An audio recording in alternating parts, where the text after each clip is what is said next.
عزیزترین خود رو ناز میشناسند. وقتی میپرسند اندیشه میکنند میبیند که تماما نمیشناسند، گپی میگفتنی نمیآورد.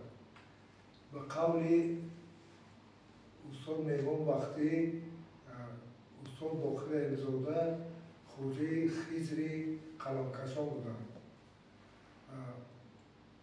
استاد روانشناس میرزا زاده استاد باقر علمزاده را ستاره ادبیات، ستاره راهنما میگفت که ما ادیبان جوان را با ادبیات راهنمایی میکرد. من هنوز صنف دهم میخواندم در مکتب یاره که یک سلسله شعرم در روزنامه معارف و مدنیت به تاب رسید. او وقتا در این روزنامه مشهور چاپ شدن یک موفقیت کلام بود. من طلبه صنف دهم بود. چنانه که پیشوای معظم ملت پرزیدنت جمهوری تاجیکستان امامی احمد در سفرهای کاری خود از مضافات‌ها، از دیرها، از همه گوشه و کنارها استعدادمندان جوان را به دوشنبه دعوت میکنم برای تحصیل، برای پیشرفت استعدادشان. استاد باقر علمزاده در اون زمان دیهه به دیهه، روستا به روستا شاعر جوان، نویسنده جوان میجود و بهترین نویسنده ها را اومده در دوشنبه سرپرستی میکرد، دعوت میکرد، سرپرستی میکرد. استاد باقر علمزاده به قول عبدالغنی صمد یک مشکل کشا بود، به قول کمال نصرالله یک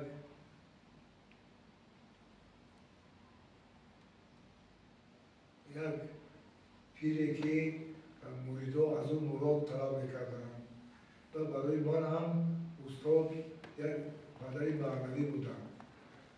من هنوز در مکتب یاره تحصیل داشتم گفتم در اون روزنامه معارف و مدنیت که چاپ شد مرا به دوشنبه دعوت کردند و باز فهمیدم که مستر شیرعلی شادروان در حضور باقر علمزاده و میرزا توسن‌زاده مرا تعریف میکنم، میگن که وای باور کنی که یک علمان در شعرگویی. بعد استاد باقر علمزاده با همون لطف خاص خود میگه که علمان که باشد آینده علامه میشود. در حقیقت شاگردان استاد باقر علمزاده مومن خلوت، غفور میرزا، لایق شیرعلی، بازار صابی، اپای گروسا صفی و در مقام بلند ادبیات رسیدند. این هم با فاتحه استاد باقر علمزاده.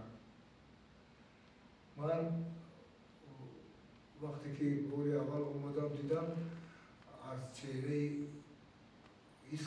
احساس کردم که از چهره استاد نور میبارد.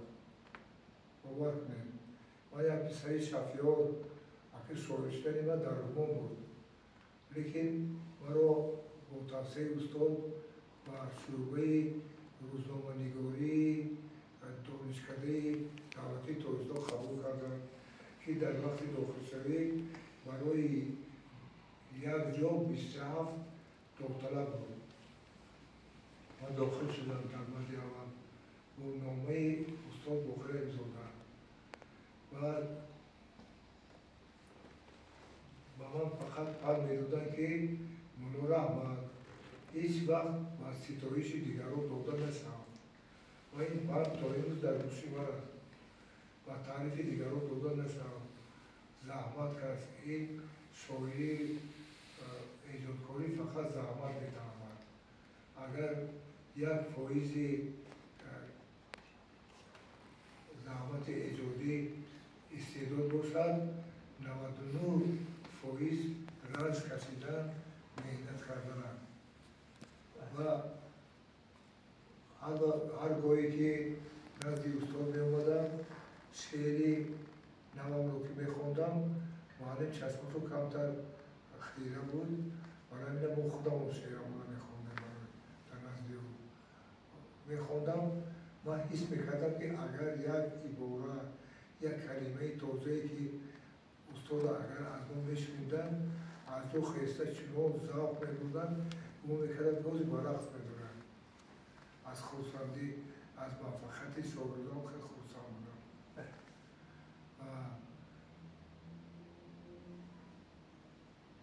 در زندگی من در حق من بسیار خدمت‌های پدرانه دارم نه تنها من تمام نویسنده‌های اون وقتا اگر یک مشکلی که پیش می آمد و نزد استاد می رفتن. حتی کار با درجه بود که اگر ناظر راه حجت‌های یگان شاعر و نویسنده‌مون رو گیرد معلم می بودن که حجت‌مون رو گشته یا نویسنده و قول فضلی محمدی کار میکردن که نویسنده‌های ما اگر با همسر خود کپش گریزد معلم می بودن که آفته هم خیلی همه میداد در خصوصی معلم نیکی های معلم بسیار گفتن معلم هم خواستگار بودن برای ادیبای جوان هم در تویشون ساخی بودن برندگی میکردن هم فاتحه نیک میگودن مجموعه اولین من برگی سبز با فاتحه استاد بخیر امزاده و انتشار یا و خوش پذیرفته شد. پیش از این گفتنیم که سال دویمی تحصیل داشتم و اومدم گفتن که بیاید کتاب شما تفسیر کنیم. گفتم نمی‌مانم من تا خواندن تمام نکنم تا به یک درجه نرسم اجازه نرسم کتاب چاپ نمیکنم. گفتم که آفرین این یکمین آفرینی معلم بود در استاد در دفتر کاری شما عکس استاد باقر امزاده را دیدم. چه حکمت دارد از همین نگفتی؟ همیشه من در پشت خود در پشت سر خود آرزوی استاد رو احساس میکنم که پشتیبانی من است. من را فقط به راه نیک هدایت میکند. برای من همراه من است. در اتفاق نویسندگان 12 سال رئیس شورای نظم اتفاق نویسندگان بودم و این مسئله استاد همراه من بود. بعد یک 7 سال معاون سردبیر هفته‌نامه ادبیات سرا بودم. اون وقت هم این صورت استاد عزیزم همراه من بود و این روز که در کتابخانه علوم لاهوتی کار میکنم باز هم صورت استاد همراه من است. همچون یک پشتیبان همچون یک راهنما که گمان میکنم که اگر یک برای درست دارم یک کار خطا کنم استاد مرا مذمت میکنم یعنی که با کار نیک همیشه هدایت میکنم مرا. و استاد دوره جوانی آیا درست است که گفتن وقتی که شما جوان بوده در این یکی شاعرای جوان و موفق ما حتی برای شما تلاش میکردن که شاگردم باید صاحب خانه باشد از همین میگفتید اگر درست باشد که وقتی که من خانه‌دار شدم پسر یکم تولد شد استاد بخیر امزاده مرا در راه دید و پرسید که ایرج پهلوان چطور است؟ تیرما بود. گفتم معلم یک خصوصیت داشت که چی مسئله‌ای که من دارم من نمیگفتم من خودش رو میدونستم. یک من دیگران میدونستم که چی مسئله‌ای دارم. من گفتم که چطور است؟ من گفتم معلم اینا بوم ما چکیده ایستاده است تیرما بوده میگم. بعد گفت خیلی من خانه ندارم. گفت یک پیش مشاور یک نامه نویسد. بعد رفتیم معلم امور خراعات یک مکتوبی رسمی نوشت به نام گلجهان بابا صادق وکی کاتب حزب شهر بودم. بعد معلم در بسیار مسائلی که نویسنده داشتن نامه معلم می‌بردن.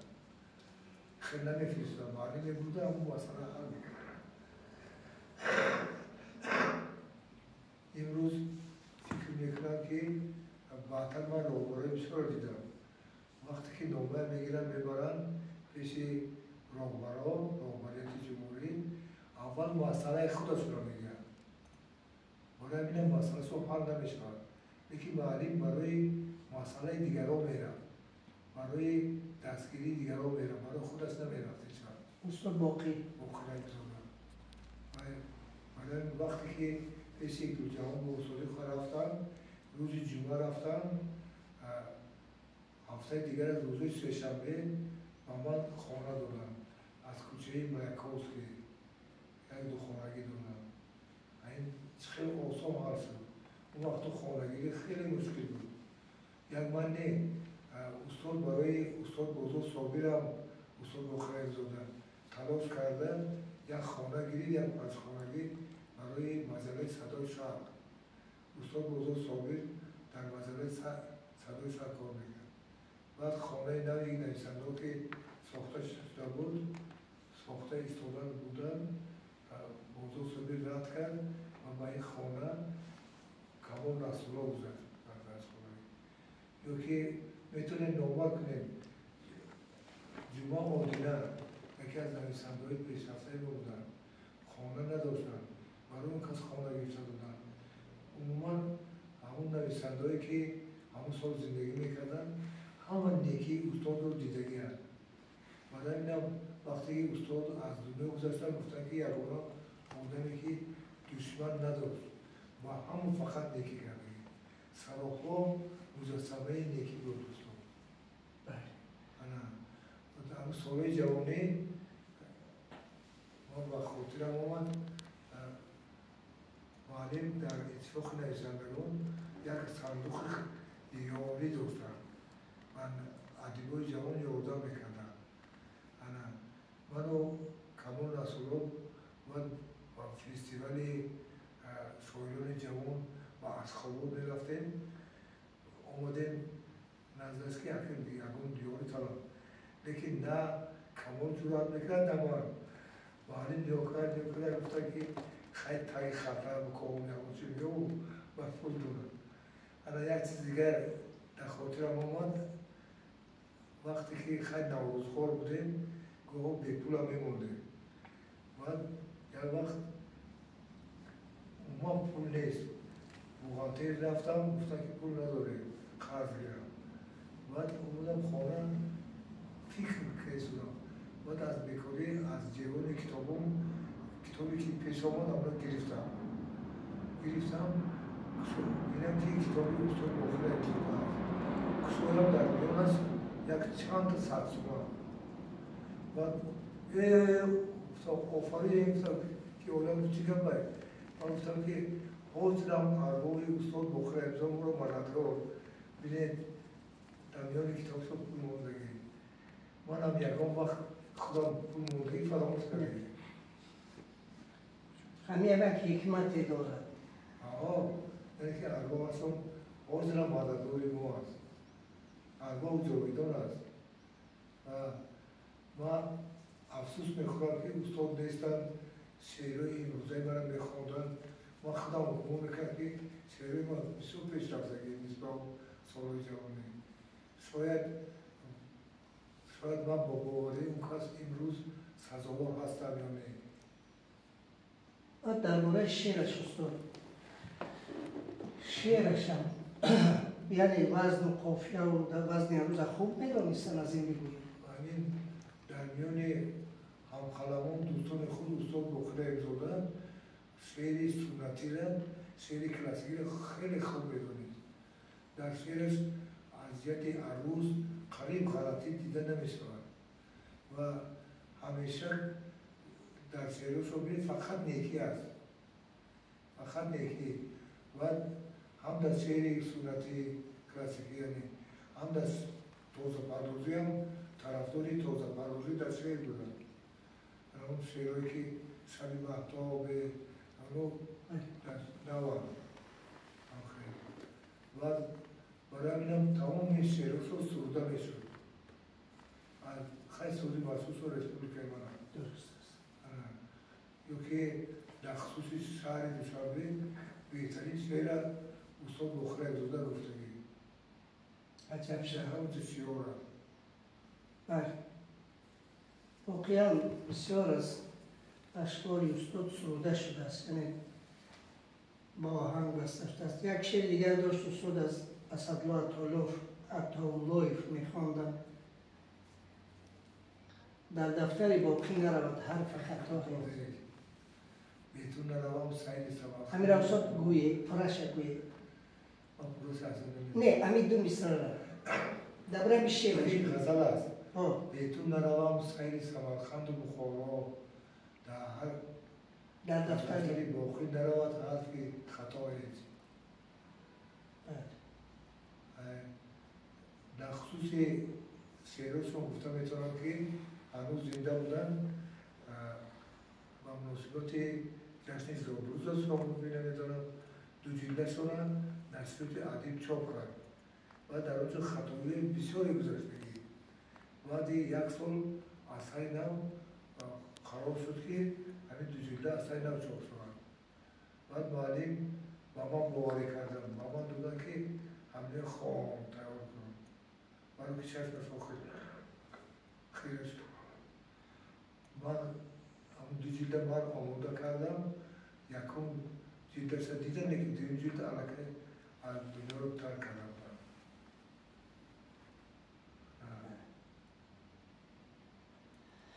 خب در آخر سخنتان درباره استاد باقی چی است؟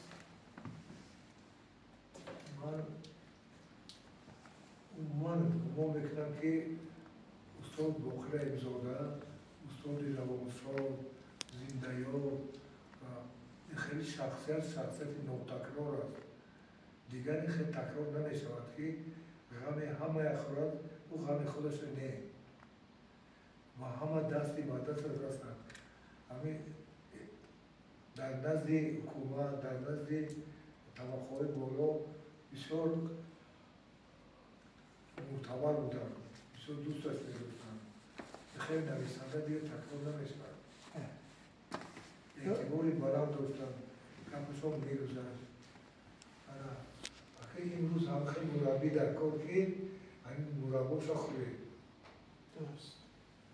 ما باشتاگیم سال دانشجویی خوراسان بسیار میرفتم. اگر روشا میزنده برامادم یک شپنگی جایی نشست داشتم خوراسان در سمبوساهای کدودی میکردم. بعد خک دانشجو در شکمسیری هم سمبوساها میخوردم. یک شعرم گفتگی که اونو اگر بیمارو بشه خوانده تیم بفرمایید. من یک 30 سال پیش گفتگی در خاطرم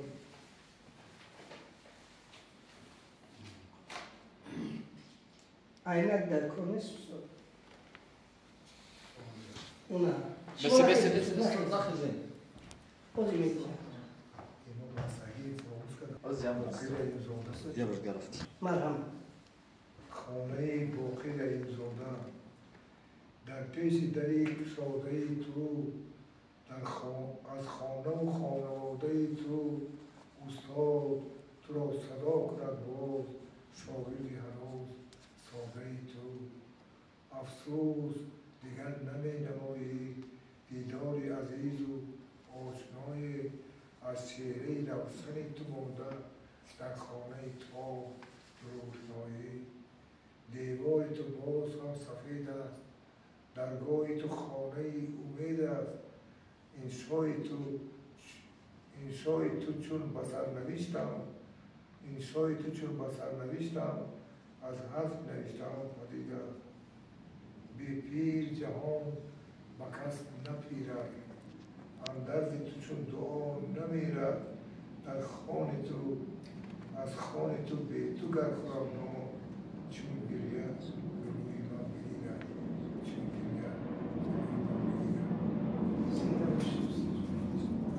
من شیره بسوخ بگیرم چه هست؟ باید چشم موسیقی اول سالهای 92 بود وقتی که جشن استاد بخره امزاده رو میگرفتیم من که رئیس شورای نظم بودم ریاست اتفاق نویسندگان یک نامه با حکومت شهر ارسال کرد که یکی از کوچه های دوشنبه به نام استاد بخره امزاده مانده شد. همین یک کوچه هم ماندن طرف همین سرسری محله خراتگی، لیکن در این میان جنگ تعمیری شهروندی شروع شد و همه چپا و راسته شد رفت. همین کوچه امروز وجود ندارد. همون حجت ها کجا شد چی شد کسی نمیداند. لیکن میارزد که یکی از کوچه های شهر دوشنبه پایتخت عزیز کشورمون به نام استاد بخره امزاده مانده شود. واقعا